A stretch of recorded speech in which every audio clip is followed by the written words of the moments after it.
إن الحمد لله نحمده ونستعينه ونستغفره ونستهديه ونعوذ بالله من شرور أنفسنا ومن سيئات أعمالنا. من يهده الله فلا مضل له ومن يضلل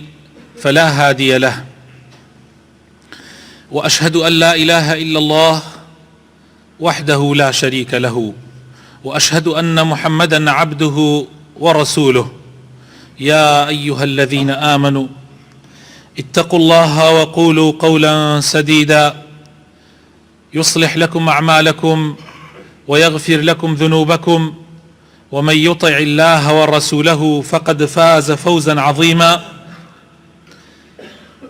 أما بعد،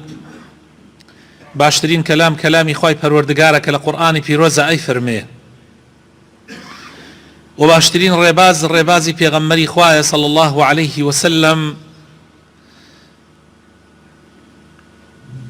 وخرابترين رقا أو رقايانيك بيتشواني الربازي پیغمبر بي صلى الله عليه وسلم، يعني لا يدابي الربازي پیغمبري خواهي صلى الله عليه وسلم. هر لادان و پێچەوانەیەکیش بۆ ڕێبازی پێغەمبەری خوا صلی الله عليه وسلم سەرگردانیە خۆشەویستەکانم، بەدبەختیە بۆ خاوەنەکانیان، بۆ ئەوانەی کە شوێنی یەکەون، قوربەسەری و نەکبەتیە. واللهی دنیای ئەکاتە جەهەنم و قیامەتیش خوا پەنامان بدە سەری لە جەهەنمەوە دەرەچێ.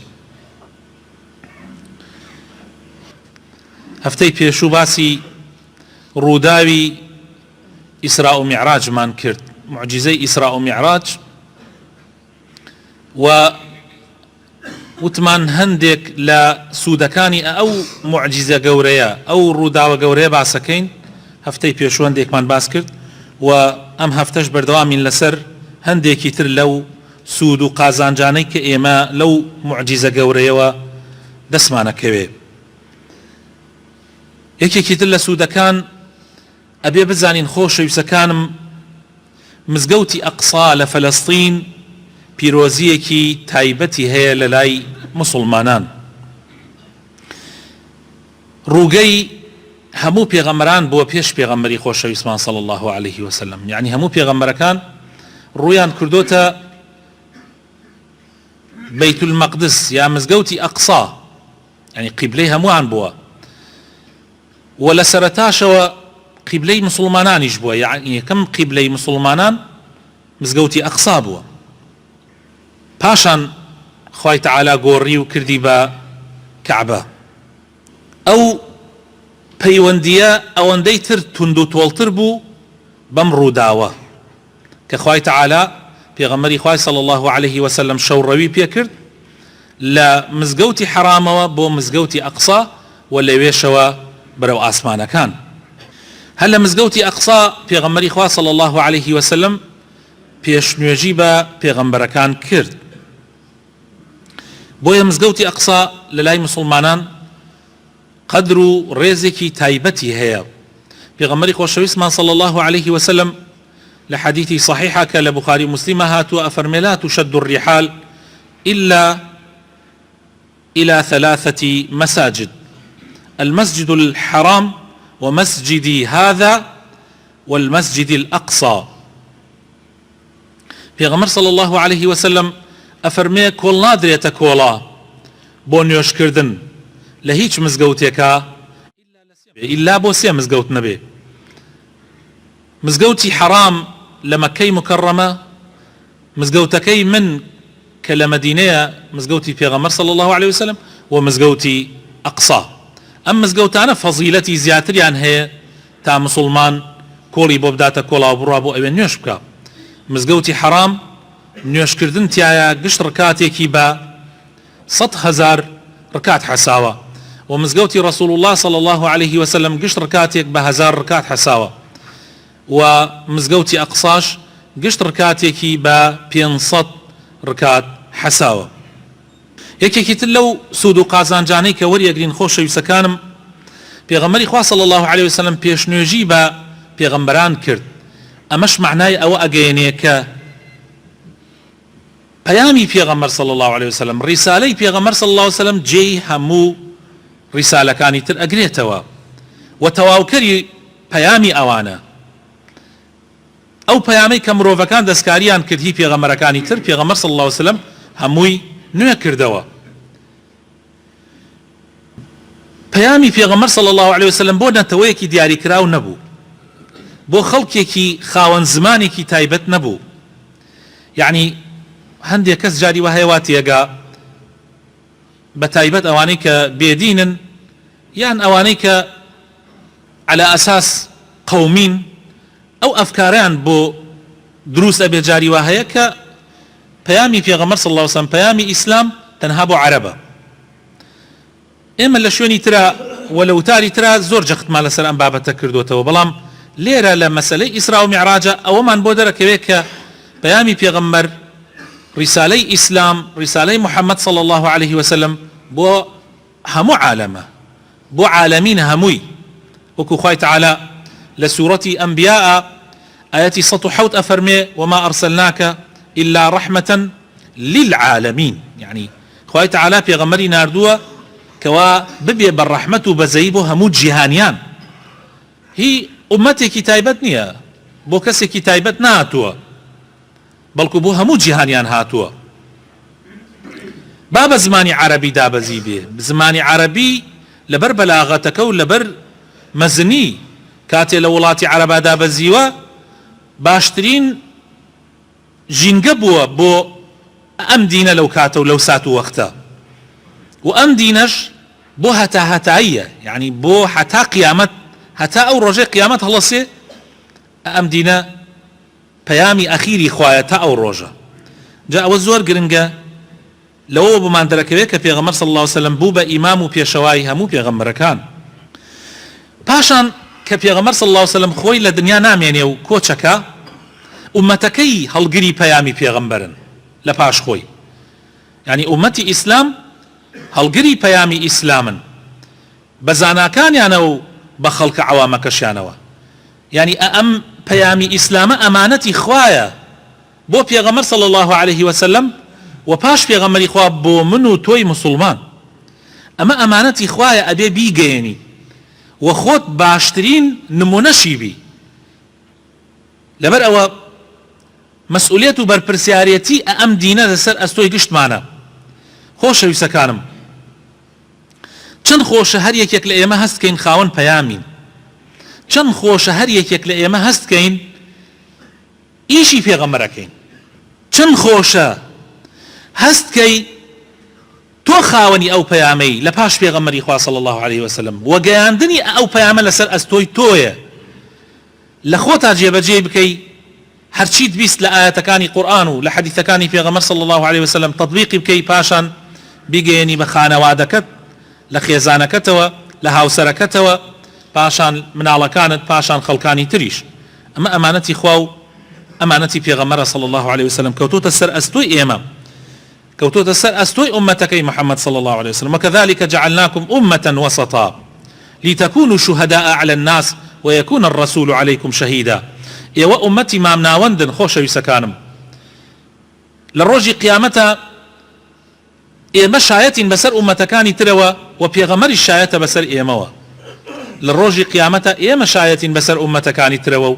وبيغمر صلى الله عليه وسلم شاية بسر إيموا. بويا خوتان بكم مزانا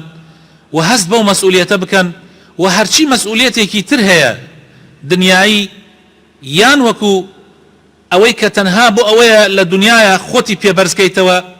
يان هنديك شتي دنياي دسكي همي بخر الكنار همي بخر لا حيفتو كاتكاني خوت لبر خاطري شتي تربوي تسر حيفه تو خوا مسؤوليتي كي خصو تسرشان زور لو قورترا ك شوێنی ئەم و ئەو بکەوی. خوایە کە خەڵقتی کردووە، ئەرز و ئاسمانی بۆ دروست کردووی، هەموو شتێکی بۆ فەراهام کردووی، هەموو شتێکی بە تۆ داوە، هەموو شتێکی بە تۆ داوە لە نیعمەتەکان لە چاکەکان، دەی عیبادەتی بکە و بیپەرستە و پەیامی پێغەمبەرەکەی بگەیەنە. ئەسڵی دین لە هەموو پێغەمبەرەکانەوە لە ئادەمەوە هەتا محەممەد صلی الله عليه وسلم هەمووی یەک دینە. دين بريتيا لعقيدة للشريعة عقيدة كان هميك عقيدة يكبر باورا كبريتيا لإيمان بخوا ملائكة كتاب آسمانيا كان پیغمبران روجي قيامت قضاء وقدر اما هموي بيامي قشت پیغمبر كان بلام شريعتي پیغمبر كان لا پیغمبر يكو بو پیغمبر يكي ترهن دي قران كاري بسراده بپي ظروف و بپي كاتو وقت كان لحديث آتوا پیغمبر إخوة صلى الله عليه وسلم أفرمي أن أنا أولى الناس بعيسى بن مريم في الدنيا والآخرة والأنبياء إخوة لعلات أمهاتهم شتى ودينهم واحد پیغمبر صلى الله عليه وسلم فرمي من لهم كسيك أولى ترم بعيسى كري مريم پیغمبران همویان برای باوکین دایکەکانیان جیاوازە مەقسەد باوک لێرە پێغەمبەر صلی الله عليه وسلم بەستی عەقیدە و بیر و باوەڕی هەموو پێغەمبەرەکان یەکن کاتی ئەفەرمێتیش دایک مەبەستی ئەوەیە کە شەریعەتەکانیان جیاوازیان هەیە یعنی نوێژی ئێمە لەگەڵ نوێژی زمانی عیسا لەگەڵ نوێژی زمانی موسا عەلەیهیم السەلام فەرقی هەیە کەوابوو پەیامی پێغەمبەرەکانی یەک پەیامە خۆشەویستەکانم یەک پەیامە کە ئەویش ئاینی ئیسلامە ئەویش تەوحیدی خوایە بەس شەریعەتەکان فەرقی هەیە بە هاتنی محەممەد صلی الله عليه وسلم ئیتر هەموو ئەو شەریعەتانەی تر نەسخ بوویەوە تەواو هەر کەسێ گوێی لێبێ بیبیسێ محەممەد هاتووە و ئاخر پێغەمبەرا بێ شوێنی بکەوێ هەتا لە حەدیثا پێغەمبەر صلی الله عليه وسلم فەرمێ ئەگەر موسای کوڕی عیمران ئێستا بێت ئیلا ئەبێ شوێنی من بکەوێ چونکە ئەمە ئاخر پەیامە و ئاخر بەرنامەی خوای پەروەردگارە ئیسلام ئاینی فیترەتە ها جبريل عليه السلام دو پەرداخی هێنایە خزمەت پێغەمبەر صلی الله عليه وسلم یەکێکیان شیر یەکێکیان عەرەق پێغەمبەر صلی الله عليه وسلم شیرەکەی هەڵبژارد جبريل فەرمووی هودیتە إلى الفطرة فەرمووی هیدایەت درای بۆ فیترەت فطرت يعني او طبيعتي كخواي تعالى او سروشتي كخواي تعالى مروفي لسر خلقان دوا سروشتا باككا بي اوتري فطرت اسلام ايني فطرته يعني ايني باكية برنامجك انسان قرينتو بو باكيتيكا بو او اصلي كخواي تعالى انساني لسر خلقان دوا هاوسنجي ايني بيروزي اسلام لبيني روح لاشيا جستيا هاوسنجي لبين مصلحته لبين مفسديا هاوسنجي لبين دنيا ولبين آخرتها خواهي تعالى إنساني واد دروس كردو الروحي شيتيا ولا جاستش هم أبي الروح تير بكي هم أبي جاستش تير بكي بلام سيري برنامجاني تري دنيا بكا كشتي حرشي برنامجها يجيجا لإسلام سيركي لا صنجة يان جرينجيكي زور أداب جسته روح إهمالك يا جرينجيكي زور أداب الروح جست إهمالك بجدوه يخا أليدا معناه أويك لا يداوى أو برنامج بلان برنامج إسلام هاوسنجة روح جستي بيكو بستوى بيكشو تيريكا مصلحته مفسدة أم إسلام زور جرينجي أداب ويح كم لبيناي برجوان ديكاني إنسان أبي شريعتكي لبيناوي برجونديكاني إنسانا للدنيا والآخرة هاوسنجيكي جواني لو باراو باراستوا مراعاتي أو أكاك مصلحتي شخصي كسايتي ندري بسر مصلحتي عامة يعني من لبر خاطري مصلحتي خوم نابي ايوب كم بقرباني دينك موافير مكا دائما من مصلحتي خوشم ببارزم لقل مصلحتي عامي خلقا تويش وافيركا همو خلق وافيركا يعني بيكو بجين لسر ام زاوية كس بشي كسي تر نخوا همومان جيان برازينينوا بطاعتي خواي پروردگار وبرايتي وخوشويسي دنيا واخرت هاوسنگي لنيواني دنيا واخرتا ايني بيروزي اسلام چنه گرنگي اداب قيامت او نش گرنگي اداب دنيا كاتي أفرمي أقاد لقيامة دبي لولا شو أفرمي ولا تنسى نصيبك من الدنيا أفرمي ولياب الدنياش اللبير نتي كاتي أفرمي دنيات لبير نشي أفرمي وريا بشي قيامتي بات تيابيلي توا يعني زور قرنقا خوش يسكانم إما الدنيا أكين بكيلغي قيامت من أما برنامج إسلاما إسلام دنيا أكا بكيلغا بمزرعيك برهمكي لقيامتها أخوة لبر أو خوش يسكانم أم هاو صنجية وأم ديني فطرة بس لإسلامها هي بس لبرنامج حقيقي كي خواي پروردگارها هي اگر فطرت جستەیە بواە ئیسلام پۆشاکێکە بوو پڕ بە پێسی خۆی ئەدوورا ئەگەر فطرەتی ئینسان جستەیە بواە ڕێک ئەو جلو بەرگەی کە بۆ ئەو جستەیە ئەشیا بەس ئیسلام بوو کە خوای پەروەردگار دووریەتی بۆ بەری مرۆڤایەتی فأقم وجهك للدين حنيفا فطرة الله التي فطر الناس عليها لا تبديل لخلق الله ذلك الدين القيم ولكن أكثر الناس لا يعلمون بداخل الزور بي خلق أم حقيقة نازانا ومسلمانانش نايزانا هل أم فطرة باكية خوش يساقانا مواي كردو إيسا الدنيا أم ديني إسلام إيسا همو برنامكاني ترو دينكاني تري سرزوي زور تر بلاو بيتوا لبروي لقل فطرة إنسانا قنجي روداوي إسراء ومعراج معجزة إسراء ومعراج فضل مكانة رسول الله در خابو من كأم محمد چن قور بوا چن مزن بوا خواهي تعالى قاندوتي بشوني كهيش مروفي كي تربي نقايشتوا لناو همو مروفايتيها خواهي تعالى بيغمركاني هالبجاردوا أنبيائي هالبجاردوا لناو أنبياء الرسولي هالبجاردوا لناو الرسولة بيانش بيغمري هالبجاردوا كردوانيتي أولو العزم نوح إبراهيم موسى عيسى محمد صلى الله عليه وسلم لناو أواني شام محمدي فضل داوة بسر هرهم ويانا موسى عليه السلام لقال خواه قصي كردوه بلام لسر زوي لكيوي طور للاي داريك لويه بلام لقال محمد قصة أكا لسر ويحو طبقي آسمان كان وللاي دي داريك كبي اوتر سدرة المنتهى سيئا فرقك لقال موسى قصي كردوه لزي بلام لقال محمد على آسمان خواهي تعالى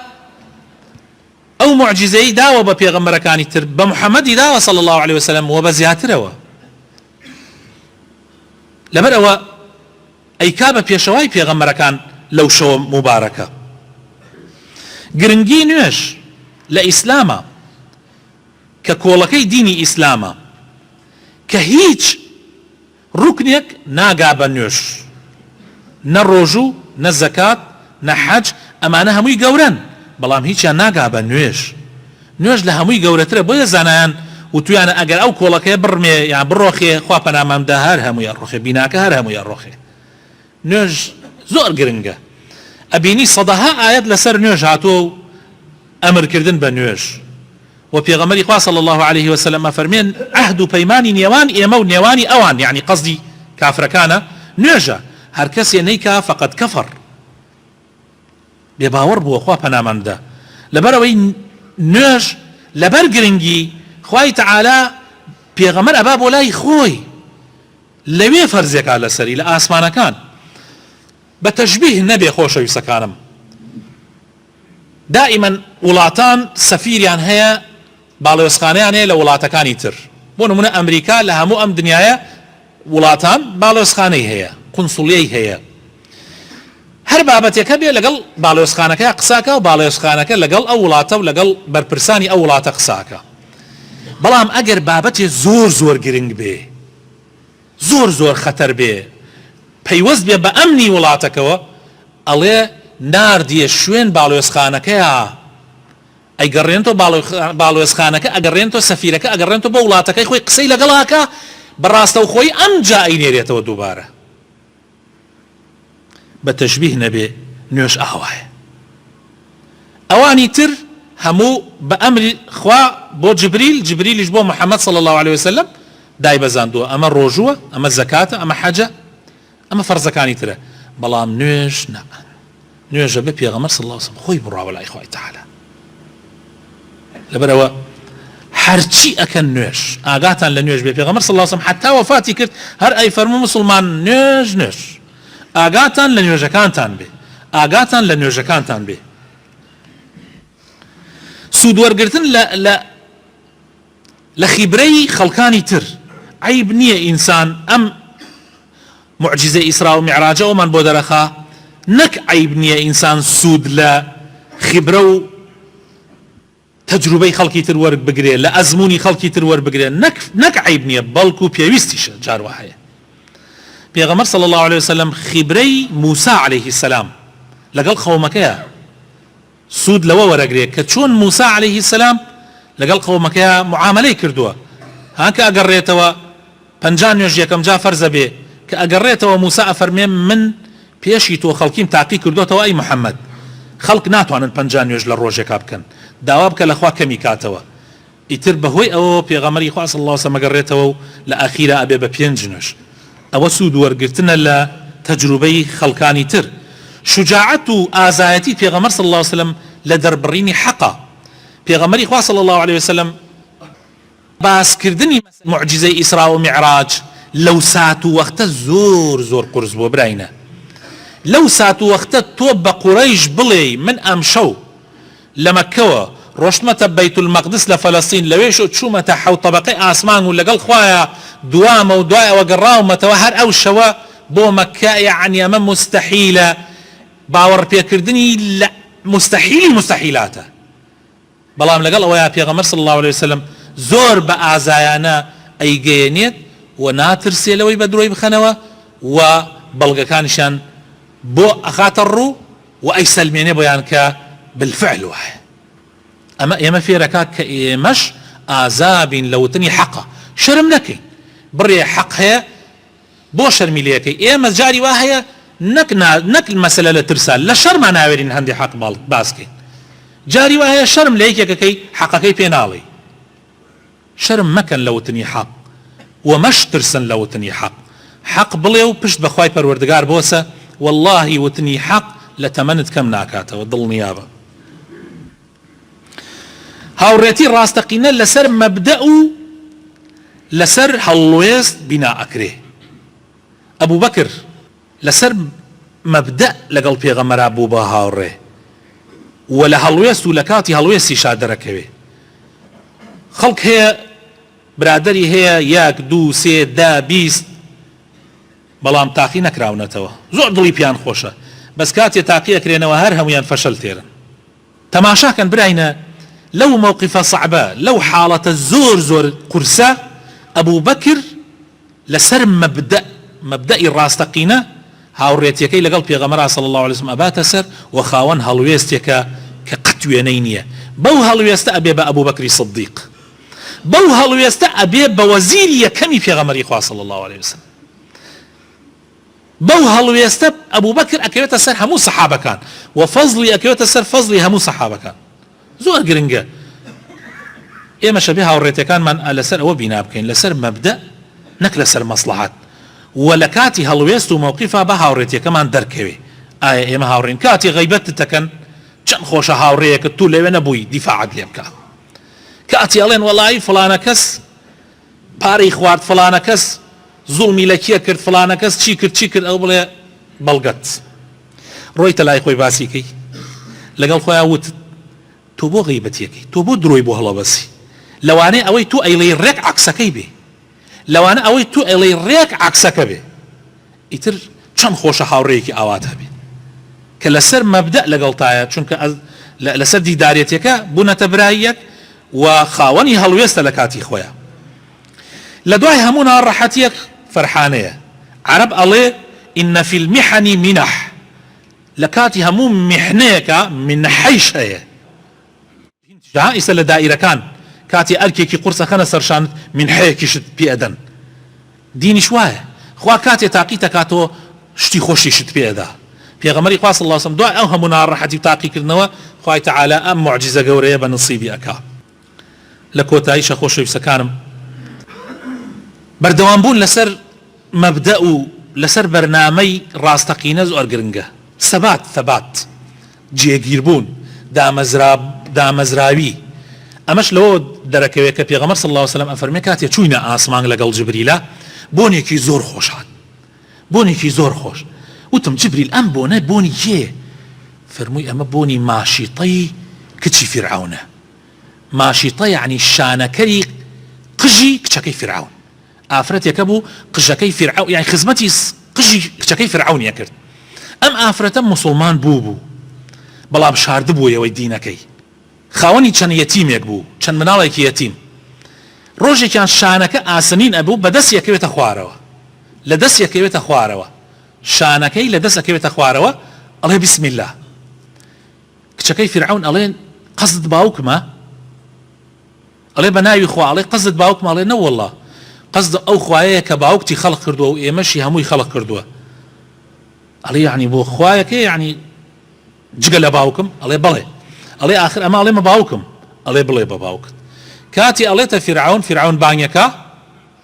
ئەو هەر بەردەوامە و لەسەر دینەکەی بەردەوامە هەر ڕەشەی لێکە ئەو گوێ ناداتە هەر ڕەشەکانی بۆیە بڕیارەدا قازانێکی گەورەی مسین دێنێ و پڕی لە زەیت ئەکا ئەڵێ ئەگەر نەگەڕێیتەوە دانە دانە مناڵەکان تەخەمەناو ئەم زەیتە کە کوڵاوە هیچ تایەت حمول ناکە یعنی ئەوەندە گەرمە بەڵام ئەو ئەڵێ هەر تەواو هەر بڕیاری داوە کە پەشیمان نەبێتەوە بۆیە دانە دانە مناڵەکانی خاتە ناو ئەو زەیتە و ئەی تاوێنێتەوە لە ئاخیرا مناڵە بچووکەکەی کە هێشتا زوانی نەگرتووە ئەوێ ئەو فرەداتە ناوە مناڵ ژنەکە ئەم ئافرەتە ئیماندارە دڵی هینە بێ وەکو چۆن بڵیت حمول ئەوە ناکە مناڵە بچووکە کە بە باوشێوێتی بخرێتە ناو ئەو زەیتەوە ئەوێت لەوێ ڕوخسەت وەربگرێ چونکە خۆتوانە ئینسان ڕوخسەت وەربگرێ وا دەریخا کە بە قسەی فرعونی کردو بەڵام لە دڵۆ ئیمانەکەی بەردەوام بێ مناڵەکە دێتە زمان ئەڵێ دایە مەترسە ڕەزامەندی خوا لەوێیایە ئەگەر پەشیمان بیتەوە تووشی لە هینت کەم ناکاتەوە لە تەمەنت کەم ناکاتەوە بۆیە بەردەوام بە جا لەوێ بەردەوام ئەبێ ئەو مناڵەشە خەنە نایەوە پاشان خۆشیە خەنە نایەوە بەڵام یەک داوایەکی لە فرعون هەیە پێشەوەی بیان سووتێنێ فرعونیش ئەڵێ داواکەت بۆ جێبەجێکەم ئەڵێ ئێسک و پرووسکی ئەوەی کە ئەبێنێتەوە لە پاشماوەی هەمومان کۆی کەرەوە بیخەرە ناو یەک چاڵ با بە یەکەوە بێ ئەویش بۆی جێبەجێەکە جا ئەو بۆنە لە ئاسمانە پێغەمبەری خوا صلی الله عليه وسلم هەستی پێکە و جبریلیش ئەفەرمێ بۆنی ئەو ئافرەتەیە ئەمەش ئەوەمان بۆ دەرەخا کە ئینسان ئەبێ سابت بێ جێگیر بێ لەسەر دینەکەی نەک بچووکترین شت هەڵی گەڕێتەوە نەک بە بچووکترین تاقیکردنەوە پەشیمان ببیتەوە خوایە بخاتر ناوە جوانەکانی خۆت ڕەحمان پێ بکەی هیدایەتمان بدەی نوری ئیمان بخەیتە دڵەکانمانەوە دامەزراومان بکەی لەسەر دیندارەتی لەسەر ئیسلامەتی یا ڕەبی ئیسلاحی حاڵمان بکەی یا ڕەبی خوایە بخاتر ناوە جوانەکانی خۆت شیفای نەخۆشەکانمان بدەی ڕەحم بە مردوەکانمان بکەی